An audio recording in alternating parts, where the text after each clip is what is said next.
So here's what I'd like to do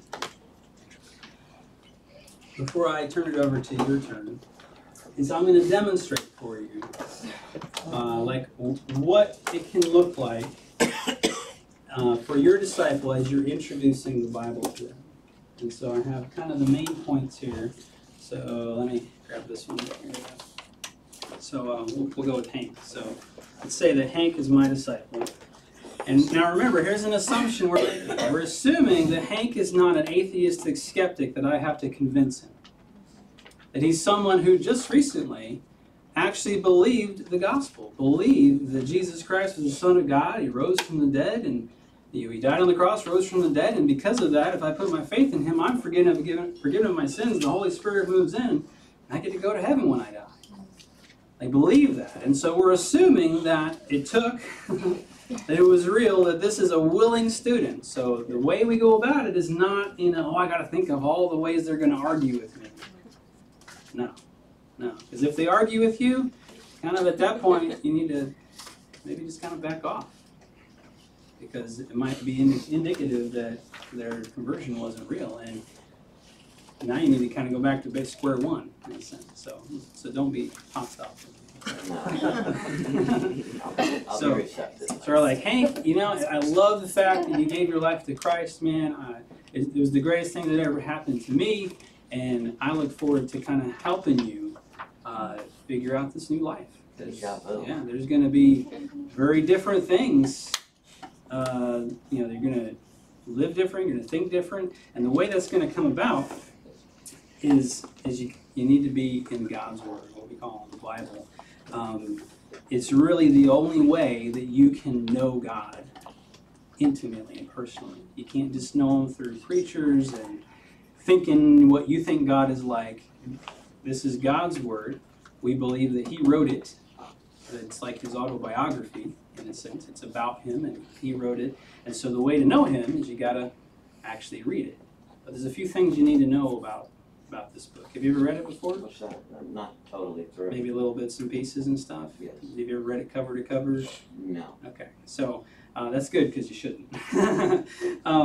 It's different than most books. It's not like a novel. It's actually a collection of like 66 different books, different authors over centuries of time. It's also written not in English. The Bible's not in current English or even Old English, like King James and stuff. I did not know that. It was written in an ancient Hebrew and Greek, and so it had to be translated into English, which isn't always easy, and that's why you see all these different versions, like NIV, NLT, King James, and basically they just kind of, some of them are more literal to the original language, and some of them are more conceptual. And so I'm going to have you read one that's a bit more conceptual, just so it's easier to understand. Which one is that? Well, either, I would actually recommend the NLT, even though this one's the NIV. So, NLT. New Living Translation. Let me write that down. New Living Translation.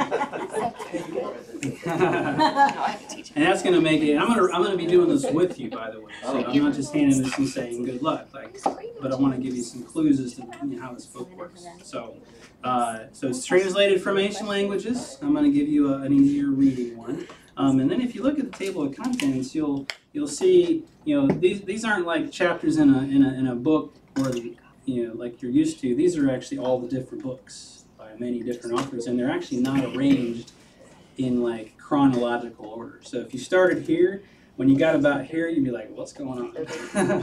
Especially when you get over here and the prophecies and stuff. So there's actually a certain way I'm going to guide you through reading this. But one thing to note is Old Testament and New Testament. So the Old Testament is basically God made an agreement with specifically the people of Israel, which is what this story is mostly about how they can please Him, how they can be made right with Him. But it actually didn't work so well, and so that's why we have the new agreement with Jesus, and that's the one you agreed to, in His blood and on the cross and stuff. And so this is the story of how that happened, who Jesus is. All the stuff we know about Him are from these books that we call the Gospels, and we'll get to those later. But we're actually going to start in the Old Testament because basically you need to know the story of all the stuff that happened before Jesus showed up, because a lot of the stuff He did was because of this story. And so a real brief As you can see, it's a pretty thick book. I'm only going to have you read about the first half of this. But again, we're going to do it together. And the story it's going to tell is it starts with God. He creates everything. Things go wrong because we screwed it up. But then God raises up a nation for himself. Starts with one man. He raises a family. And you've heard of him, Israel, right? And the Jews, right? And so he raises up this nation for himself. And he basically wants to be their God and tell them what to do. And if they obey, they'll be blessed. And if they don't, things don't go so well for them. Guess what they chose, right? Yeah, just like you and I do, right? I see similarities. Yeah. And so they end up in slavery in Egypt, and then God rescues them via Moses. You've heard of him, right? And the Exodus and the plagues and the parting of the Red Sea and all that. And then they get to the Promised Land, or actually during that time they get the Ten Commandments. That's when they get the law that you've heard about, the one that has all the weird stuff, and you may have. Everyone says that doesn't apply anymore, but we'll talk about that another time. So they get the law, they get to the Promised Land, and then Joshua takes over, and they clean out the land almost, but then Joshua dies, and they end up with no king or leader for like 400 years, and let's just say things don't go so well. They're constantly disobeying God. They call out to him after they get captured, and then God sends these guys called judges. You've heard of the book of Judges, right? And so like Samson, Gideon, you may have heard of them before. Anyway, so then after this long period of time with no king, they ask for a king. And then God gives them Saul, and he's not very cool. And then God gives them David, and he is cool. David and Goliath, you're that guy. And then from David comes Solomon. You've heard of him. He's like the wisest man who ever lived, wrote Proverbs. But then when he died, his son was an idiot. And so he caused the kingdom to be split. They went through another several hundred years of basically really bad kings disobeying God until God said, all right, I've had enough. And they get captured and taken captive by the Babylonians. And they end up in captivity for 70 years. And then finally, near the end of the Old Testament, they get to go back home. Even though they're still ruled by the Persians, they get to go back home and rebuild the temple that was destroyed, rebuild the walls around Jerusalem. And that's actually where the Old Testament ends. Quite a story. Just kind of like leaving it hanging there. And then there's this, did you know there's 400-year gap between the Old and New Testament? Never heard of that. Right, there's a 400-year gap. It's called the intertestamental period. You should say that 5 times real fast. Intertestamental. Intertestamental period. It's because it's between the testaments. Get it? Yeah. Get it? Right? Yes, Anyway. So during this 400 years, it's kind of important what happens. A few things happen. One, remember the Babylonians took over, and then the Persians took over. Well, then Alexander the Great, you've heard of him, right? Saw the movie. He takes over the world. The Greeks conquer everything, but then he dies, leaving his empire to his generals, and then this guy named Seleucid, you don't have to remember that name, but this guy ends up ruling over Israel place, and then this really bad guy ends up outlawing the Jewish religion and desecrating their temple, and the Jews get tired of it, and they revolt, and they win, and then they basically said, you know what, we're tired of all this, so we're going to start obeying God's laws, like for real. And that's where the Pharisees, we've heard of them before maybe, they come about, and that's pretty much how that's the world Jesus shows up in. Because now it's ruled by Rome, everyone speaks Greek, and the Jews are very uptight and legalistic. So anyway, Jesus was born. Really cool, he prophesied and all through the Old Testament. He's born, he lives, he does all kinds of miracles, he speaks all kinds of truth, right? And of course, you know the story. He dies on the cross and raises from the dead. And then after he rose from the dead, his disciples took the message everywhere, and that was the beginning of the church, which we see in Acts. But then here's the best part. Here's the best part. After that really cool story, which we'll read together, is that he wrote us a bunch of instructions on how to live this life, this Christian life. And they're actually in the form of letters that the early church leaders wrote to their churches, and it spells out basically how we're supposed to live. So, to us.